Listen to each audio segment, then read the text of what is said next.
Assalamualaikum warahmatullahi wabarakatuh. Perkenalkan, nama saya Vanesta Saktiaksa Soekarno Putra dengan NIM G00251109 dari kelompok A5. Di sini saya ingin menjelaskan eh, mengenai anatomi sistema kardiorespiratori. Dengan laporan yang pertama atau skenario yang pertama, saat kegiatan bermain, Rusdi, seorang anak laki-laki usia 4 tahun, tiba-tiba berhenti berlari karena sesak napas. Dengan bibir dan ujung jari tampak kebiruan, Rusdi kemudian berjongkok beberapa saat hingga kondisinya membaik. Ibunya menyampaikan bahwa sejak bayi anak sering mengalami kebiruan terutama saat menangis atau lelah dan pernah didiagnosis dengan tetralogy of Fallot. Pertanyaan untuk A. Jelaskan sirkulasi fetal atau fetal circulation. B. Jelaskan salah satu gangguan akibat gagalnya penutupan struktur fetal setelah lahir. C. Jelaskan vaskularisasi arteri dan vena jantung. Baik, untuk yang nomor A yaitu fetal circulation. Fetal circulation itu dimulai dari yang namanya organ placenta. Placenta itu berada di eh, rahim ibu. Placenta yang kemudian akan dialirkan oleh vena umbilicalis ke ductus venosus. Dari ductus venosus akan dilanjutkan ke vena porta hepatic. Vena porta hepatic itu ada vena menuju kedua dua yaitu vena cava inferior dan vena atrium dextra. Dari vena cava inferior dan atrium dextra ini akan membentuk suatu foramen yaitu foramen ovale. Foramen ovale ini sepertiga ke ventriculus cordis dexter mengalirkan darah ke pulmonar. Kemudian dari foramen ovale itu ke atrium sinistra. Dari atrium sinistra itu ke ventriculus cordis sinister. Kemudian ke aorta. Untuk dari aorta dialirkan ke sistemik seluruh tubuh. Kemudian kembali ke core melalui vena cava superior dan inferior. Kemudian dialirkan ke atrium dextra. Darah dialirkan ke atrium dextra. Kemudian menuju ventriculus cordis dexter. Dan sebelumnya itu transpulmonal masuk ke ductus arterius. CO2-nya masuk ke ductus arterius. Kemudian CO2 dialirkan ke aorta descendant, arteri iliaca communis, kemudian ke arteri umbilicalis dan kembali ke plasenta kembali. Kemudian untuk yang kedua, jelaskan salah satu gangguan akibat gagalnya penutupan struktur fetal setelah lahir. Di sini saya mengambil anencefali, kondisi berbahaya yang menimpa bayi di mana ia dilahirkan tanpa beberapa bagian otak dan tulang tengkorak. Risiko bayi untuk lahir dengan kondisi ini akan meningkat jika ibunya kekurangan asam folat selama kehamilan. Anencefali adalah kelainan pembentukan tabung saraf janin, membuat otak, tengkorak, tulang belakang bayi tidak terbentuk dengan normal. Kemudian di sini saya ingin menjelaskan vaskularisasi dari core. Nah, vaskularisasi dari jantung yaitu uh, dari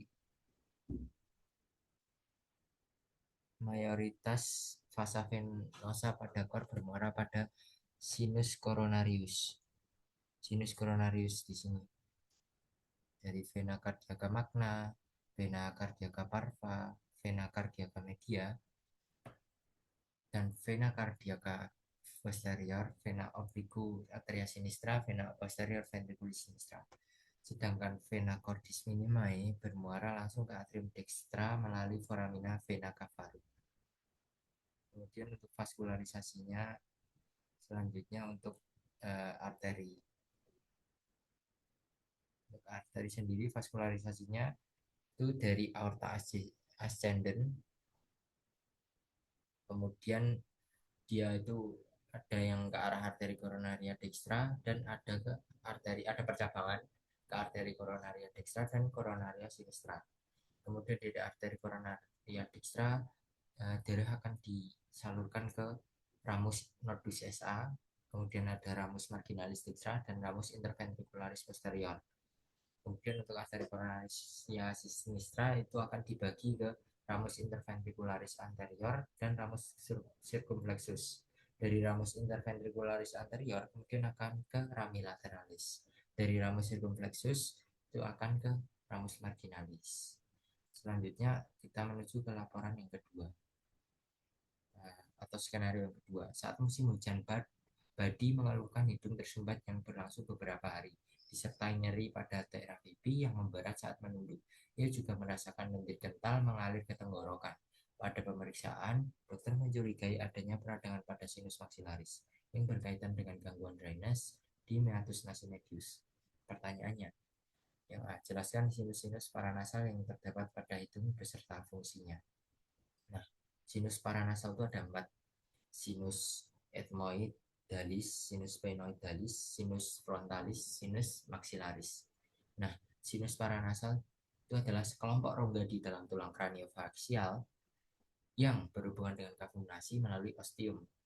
Sinus paranasal berisi udara dari bagian pernapasan rongga hidung ke dalam kranium. Sinus paranasal memiliki beberapa fungsi, yaitu mengurangi berat relatif tengkorak, meningkatkan resonansi suara sebagai penyangga terhadap trauma wajah, melindungi struktur yang sensitif dari fluktuasi suhu, kemudian melembabkan serta menghangatkan udara inspirasi, dan yang keenam berperan dalam pertahanan tubuh. Untuk soal yang kedua, sebutkan pembagian meatus nasi dan lubang muara atau drainase masing-masing sinus. Jadi meatus itu ada 4: meatus nasi superior, media ada 3: meatus nasi superior, media, dan inferior. Meatus nasi superior itu terdapat muara dari selulae ethmoidalis posterior. Untuk meatus nasi media terdapat bangunan bula ethmoidalis berbentuk kubah, itu muara selulae ethmoidalis media. Kemudian ada hiatus semilunaris, itu saluran melengkung di bawah bula ethmoidalis. Muaranya sinus maxillaris. Kemudian ada infundibulum ethmoidal di ujung anterior hiatus semilunaris. Itu sinus frontalis dan selulae ethmoidalis anterior bermuara di sini setelah melewati tubus frontonasalis. Kemudian ada prosesus uncinatus batas bawah hiatus semilunaris. Kemudian yang ketiga ada meatus nasi inferior, terdapat muara dari ductus nasolacrimalis. Ductus nasolacrimalis mengalirkan air mata dari saccus conjunctivalis oculi. Ductus tersebut berawal dari ujung inferior saccus lacrimalis pada dinding anteromedial orbita. Kemudian soal selanjutnya, soal yang ketiga, jelaskan mengapa sinus maxillaris lebih sering mengalami sinusitis daripada sinus yang lain. Karena letak sinus maxillaris itu di bawah dari muaranya, sehingga dia melawan gravitasi. Ketika terjadi peradangan pada sinus maxillaris, sinusitis atau ruangan yang normalnya berisi udara malah berisi cairan atau lendir. Next, terima kasih. Wassalamualaikum warahmatullahi wabarakatuh.